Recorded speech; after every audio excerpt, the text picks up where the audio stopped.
अस्सलाम वालेकुम स्टूडेंट्स। आज हम स्टार्ट कर रहे हैं केमिस्ट्री के फर्स्ट लेक्चर से, जिसका नेम है केमिकल इक्विलिब्रियम। इक्विलिब्रियम मीन्स क्या होता है? Balance state means no change. जब किसी भी ऑब्जेक्ट, किसी भी चीज़ के अंदर बैलेंस आ जाए तो क्या मतलब है कि वो चीज़ अपनी इक्विलिब्रियम पोजीशन के अंदर है। आपने एक राइड देखी है बैलेंस स्टेट की सीसॉ की। उसमें अगर हम सेम वेट वाले दो लोगों को बिठा दें तो क्या होगा? सीसॉ अपनी बैलेंस स्टेट में आ जाएगा। उस वक़्त वो अपने इक्विलिब्रियम पोजीशन के अंदर आ जाएगा। इसी तरह जब आप शॉपकीपर के पास कोई चीज़ें लेने जाते हैं तो वो क्या करते हैं, उसके पास एक स्टैंडर्ड वेट होता है 10 ग्राम का या 1 kg का, हाफ़ kg का। तो वो आपकी जो आप भी कोई प्रोडक्ट लेते हैं तो वो उससे उसके दरमियान अपने स्टैंडर्ड यूनिट से उसको मेजर करेगा। जब वो अपनी बैलेंस स्टेट में आ जाती है तो वो आपको वो चीज़ दे देता है। जब लेफ़्ट साइड राइट साइड के इक्वल आ जाए तो वो चीज़ भी क्या होती है? इक्विलिब्रियम।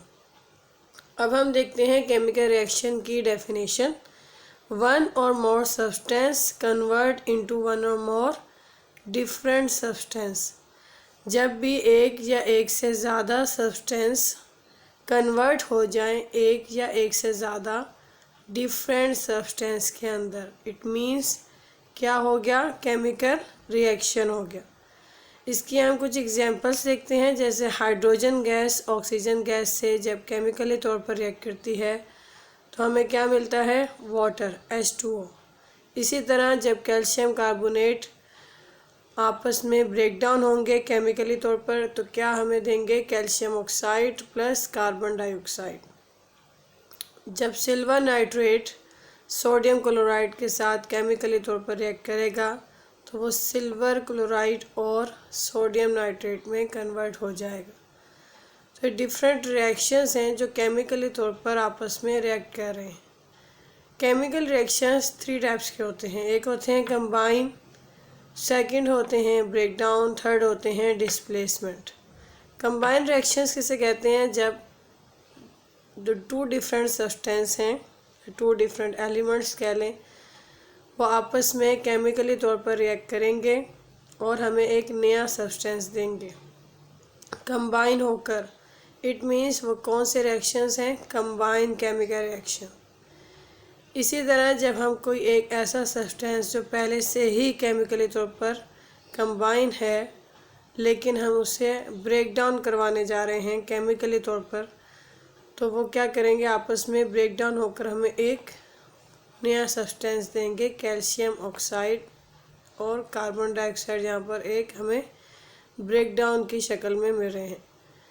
थर्ड एग्जांपल क्या है? Silver nitrate. नाइट्रेट के जितना भी ग्रुप आपके पीरियोडिक टेबल में है, नाइट्रेट का एक अलग से ग्रुप है NO3 के नाम से। सिल्वर नाइट्रेट जब सोडियम क्लोराइड के साथ केमिकली तौर पर रिएक्ट कर रहा है तो क्या होगा? सिल्वर क्लोराइड मिल जाएगा और सोडियम नाइट्रेट। मतलब ये दोनों सब्सटेंस अपनी जगह क्या कर रहे हैं? रिप्लेस कर रहे हैं। तो इन रिएक्शंस को क्या कहेंगे? डिस्प्लेसमेंट। सोडियम किसके पास आ गया? क्लोराइड के पास, और सिल्वर क्लोराइड के पास आ गया, और सोडियम किसके पास आ गया? नाइट्रेट के पास। आगे हम पढ़ेंगे केमिकल्स रिएक्शंस की डायरेक्शंस। हमारे पास 2 टाइप्स की डायरेक्शंस हैं, forward direction and backward directions. अच्छा, तो हम केमिकल रिएक्शंस की टाइप्स पढ़ रहे थे। एक थी फॉरवर्ड रिएक्शंस और सेकंड था हमारे पास बैकवर्ड रिएक्शंस। ऐसे रिएक्शंस जो रिएक्टेंट से प्रोडक्ट में कन्वर्ट हो सके और प्रोडक्ट के अंदर एबिलिटी ना हो कि वो रिएक्टेंट दोबारा बना सकें, तो वो ऐसे केमिकल रिएक्शंस क्या होंगे? सिर्फ फॉरवर्ड डायरेक्शंस में जाएंगे। लेकिन अगर प्रोडक्ट के अंदर भी इतनी एबिलिटी हो कि वो दोबारा से क्या बना सकें? रिएक्टेंट बना सकें, तो ऐसे केमिकल रिएक्शंस फॉरवर्ड भी जाते हैं और बैकवर्ड भी जाते हैं। बैकवर्ड मीन्स रिवर्स भी हो सकते हैं। Irreversible reaction and reversible reaction. Irreversible reactions क्या होते हैं? जो सिर्फ वन डायरेक्शंस के अंदर मींस फॉरवर्ड डायरेक्शन में जाएं, रिएक्टेंट से प्रोडक्ट्स बना सकें। और रिवर्सिबल रिएक्शंस क्या होते हैं? जो बोथ डायरेक्शन में जाते हैं, जो फॉरवर्ड भी जाएंगे और बैकवर्ड भी जाएंगे। रिएक्टेंट से प्रोडक्ट भी बनेगा, प्रोडक्ट से रिएक्टेंट भी बनेगा। इरिवर्सिबल रिएक्शंस क्या होते हैं? वो ऑलवेज कंप्लीट होते हैं, यानी अगर केमिकल रिएक्शंस दो सब्सटेंस के दरमियान करवाया जाए तो ऐसा रिएक्शंस क्या होगा? कंप्लीट होगा। अगर तो वो क्या होगा? इरिवर्सिबल रिएक्शन, कि वो प्रोडक्ट के अंदर इतनी एबिलिटी नहीं रखता कि वो दोबारा से रिएक्टेंट में ब्रेक डाउन हो सके। जबकि रिवर्सिबल रिएक्शन के अंदर क्या होगा? रिएक्शन हमेशा नेवर कंप्लीट होगा, क्योंकि प्रोडक्ट भी दोबारा से रिएक्टेंट बना रहा है। इरिवर्सिबल की 3 टाइप क्या है? थर्ड पॉइंट ये है कि इक्विलिब्रियम जो है वो नॉट इस्टेब्लिश्ड होगा, यानी इरिवर्सिबल रिएक्शंस के अंदर इक्विलिब्रियम कभी भी नहीं होगा, क्योंकि दोनों साइड पर क्या है? इक्विलिब्रियम नहीं हो सकता। रिएक्टेंट के अंदर तो इतनी एबिलिटी है कि वो प्रोडक्ट बना सके, लेकिन प्रोडक्ट के अंदर इतनी एबिलिटी नहीं है कि वो रिएक्टेंट बना सके। इट मीन्स दोनों की पावर सेम नहीं है, तो इक्विलिब्रियम एस्टेब्लिश नहीं होगा। जबकि रिवर्सिबल रिएक्शन के अंदर क्या होता है? इक्विलिब्रियम एस्टेब्लिश हो सकता है, क्योंकि प्रोडक्ट के अंदर भी इतनी एबिलिटी होती है कि वो दोबारा से रिएक्टेंट बना सके। इरिवर्सिबल रिएक्शंस जो होते हैं उनको सिंगल हेड एरो से शो किया जाता है, जबकि रिवर्सिबल रिएक्शंस को हम इस तरह एरो से भी हम लिख सकते हैं, और आप डबल हेड एरो से भी इस तरह शो कर सकते हैं। तो इन दोनों एरोस को आप यूज़ कर सकते हैं। अच्छा, कंबस्शन रिएक्शंस जो होते हैं वो हमेशा इरिवर्सिबल के अंदर आते हैं। ऐसे कंपाउंड जिनको हम ऑक्सीजन की प्रेजेंट के अंदर बर्न करें, ऐसे कंपाउंड अगर हम उनको ऑक्सीजन की प्रेजेंस में बर्न करें तो वो क्या होंगे? कंबस्शन रिएक्शन, यानी कि वो प्रोडक्ट दोबारा से रिएक्टेंट नहीं बना सकता। जैसे CH4 मीथेन का हमने लिया और उसको ऑक्सीजन की प्रेजेंस में क्या कर दिया? बर्न कर दिया, तो क्या मिला हमारे पास? Carbon dioxide and water. So this is a combustion reaction, जो कि एक इरिवर्सिबल रिएक्शन है। अच्छा, तो हम इरिवर्सिबल रिएक्शन की बात कर रहे हैं कि जब हाइड्रोजन आयोडीन आपस में मिल रहा है तो क्या बना रहा है? Hydrogen iodide. तो ये रिएक्शन क्या है? इरिवर्सिबल रिएक्शन है। मीन्स रिएक्टेंट भी प्रोडक्ट बना रहा है, प्रोडक्ट भी क्या बना रहा है? रिएक्टेंट बना रहा है।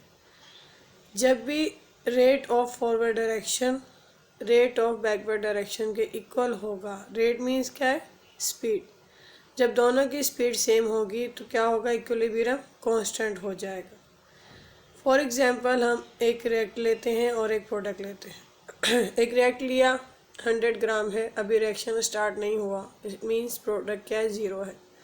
जैसे ही रिएक्शन स्टार्ट होगा तो रिएक्टेंट की क्वांटिटी ज़्यादा है और वो किस में चेंज हो रहा है? प्रोडक्ट के अंदर। इट मीन्स कि रिएक्टेंट की स्पीड भी क्या होगी? हाई होगी, ज़्यादा होगी इस टाइम के अंदर।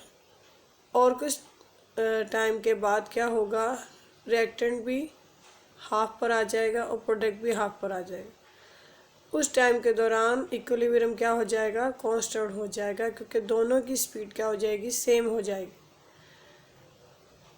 और फिर क्या होगा? प्रोडक्ट की स्पीड ज़्यादा हो जाएगी, रिएक्टेंट की स्पीड कम हो जाएगी, क्योंकि रिएक्टेंट की क्वांटिटी क्या हो गई? कम हो गई है। जिसकी क्वांटिटी ज़्यादा होगी, स्पीड भी क्या होगी? उसकी हाई होगी। और एक ऐसा टाइम आएगा जिन पे रिएक्टेंट और प्रोडक्ट दोनों की स्पीड क्या होगी? सेम होगी। वहाँ पर रिएक्शन अपनी इक्विलिब्रियम कांस्टेंट पोजीशन पर आ जाएगा। आपको एग्जांपल देती हूँ। एक जब आप किसी भी शॉपिंग मॉल के अंदर जाते हैं, वहाँ पर एग्ज़िट का ऑप्शन होता है और एक इंट्रेंस का ऑप्शन होता है। तो आप वहाँ पर 10 लोग जो हैं वो इंटर हो रहे हैं और 10 लोग वहाँ से एग्ज़िट कर रहे हैं, और उस वक्त मॉल के अंदर 20 लोग मौजूद हैं। और ये एक डायनेमिक इक्विलिब्रियम की एग्जांपल है, क्योंकि रिएक्शन क्या है? यहाँ पर जो भी लोगों का आना जाना है वो है मूवमेंट के अंदर, यानी कि लोग मूवमेंट के अंदर मौजूद हैं। तो क्या है डायनेमिक की एग्जांपल होगी, जहाँ पर आपको ऑब्जेक्ट या कुछ भी मॉलिक्यूल्स आप ले लें रिएक्शंस के अंदर, और यहाँ पर आप लोगों को ले सकते हैं जो भी अपनी मूवमेंट के अंदर हैं। इट मीन्स कि वो डायनेमिक की बात कर रहा है। यहाँ पर 10 लोग इंटर हो रहे हैं और 10 लोग निकल रहे हैं।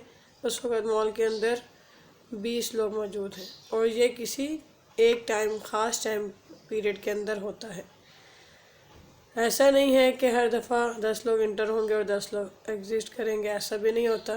कोई एक ऐसा टाइम आता है जिसमें सेम लोगों की तादाद इंटर हो रही है और सेम लोगों की तादाद एग्जिट कर रही है, और मॉल में मौजूद जो पहले से लोग हैं वो उतने ही रहते हैं। तो क्या हो गया, डायनेमिक इक्विलिब्रियम हो गया। इसी तरह आपके रिएक्शंस जो होते हैं उसमें रिएक्टेंट और प्रोडक्ट की स्पीड जब सेम हो जाती है तो वो क्या हो जाता है, डायनेमिक इक्विलिब्रियम। और डायनेमिक इक्विलिब्रियम हमेशा क्लोज सिस्टम के अंदर होता है, यानी आप उसको एक फ्लास्क के अंदर करें या किसी बीकर के अंदर करें तो ना उसमें कोई रिएक्टेंट ऐड हो रहा हो, ना तो कोई प्रोडक्ट रिमूव हो रहा हो, मीन्स क्लोज सिस्टम के अंदर हो रहा हो, और रेट ऑफ फॉरवर्ड डायरेक्शन और रेट ऑफ बैकवर्ड डायरेक्शन की स्पीड सेम हो, तो वो रिएक्शंस क्या होंगे, डायनेमिक इक्विलिब्रियम के अंदर होंगे। इक्विलिब्रियम क्या होगा, कांस्टेंट होगा।